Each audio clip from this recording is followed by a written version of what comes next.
Congress high command ವಿರುದ್ಧ ಮಂಡ್ಯ ಕೈ ಶಾಸಕ ಗಾಣಿಗ ರವಿಕುಮಾರ್ ಅಸಮಾಧಾನ ವ್ಯಕ್ತಪಡಿಸಿದ್ದಾರೆ. ಮಂಡ್ಯದ ಬೂದನೂರಿನಲ್ಲಿ ಸುದ್ದಿಗಾರರೊಂದಿಗೆ ಮಾತನಾಡಿದಂತ ಅವರು, ಹೈಕಮಾಂಡ್ ಡಿಕೆಶಿ ಅವರನ್ನ ಸಿಎಂ ಮಾಡ್ತೀವಿ ಅಥವಾ ಮಾಡಲ್ಲ ಅಂತ ಹೇಳಿ ಸ್ಪಷ್ಟಪಡಿಸಲಿ, ಇಲ್ಲದಿದ್ರೆ ದಿನಕ್ಕೊಬ್ಬರು ಹೇಳಿಕೆಯನ್ನ ಕೊಡ್ತಾ ಇರ್ತಾರೆ. ಇದರಿಂದ ಪಕ್ಷಕ್ಕೆ ಹಾಗೆ ಸರ್ಕಾರಕ್ಕೆ ಡ್ಯಾಮೇಜ್ ಆಗುತ್ತೆ ಅಂತ ಹೇಳಿ ಶಾಸಕ ರವಿಕುಮಾರ್ ತಿಳಿಸಿದ್ದಾರೆ.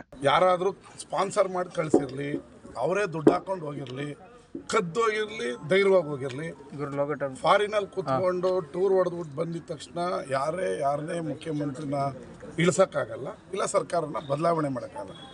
ಏನಿದ್ರು ಕಾಂಗ್ರೆಸ್ ಹೈಕಮಾಂಡ್ ಡಿ.ಕೆ. ಶಿವಕುಮಾರ್ ಸಾಹೇಬರು, ಸಿದ್ದರಾಮಯ್ಯ ಸಾಹೇಬರಿಗೆ ಆಗಿರುವಂಥ ಮಾತುಕತೆ.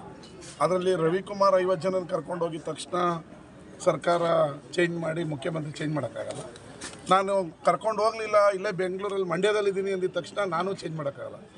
ಎಲ್ಲ ಹೈಕಮಾಂಡ್ ಸೂಕ್ತ ಕಾಲದಲ್ಲಿ ಸೂಕ್ತ ನಿರ್ಧಾರವನ್ನು ಮಾಡುತ್ತೆ. ನೋಡ್ರಿ, ಎಲ್ಲಿವರೆಗೂ ಹೈಕಮಾಂಡ್ ಮಧ್ಯ ಪ್ರವೇಶಿಸಿ ಇದಕ್ಕೊಂದು ಫುಲ್ ಸ್ಟಾಪ್ ಇಡಲ್ಲ, ಇದು ಇನ್ನೂ ಜಾಸ್ತಿ ಆಗ್ತದೆ ಹೊರತು ಕಡಿಮೆ ಆಗಲ್ಲ. ನಿಷ್ಠಾವಂತ ಕಾಂಗ್ರೆಸ್ ಶಾಸಕರಿಗೆ ಇದು ಭಾಳ ನೋವಾಗುತ್ತೆ. ಸುಮ್ಮನೆ ಇದು ಟೈಮ್ ಪಾಸ್ ಥರ ನಡೆಸ್ಕೊಂಡ್ರೆ ಇದಾಗಲ್ಲ.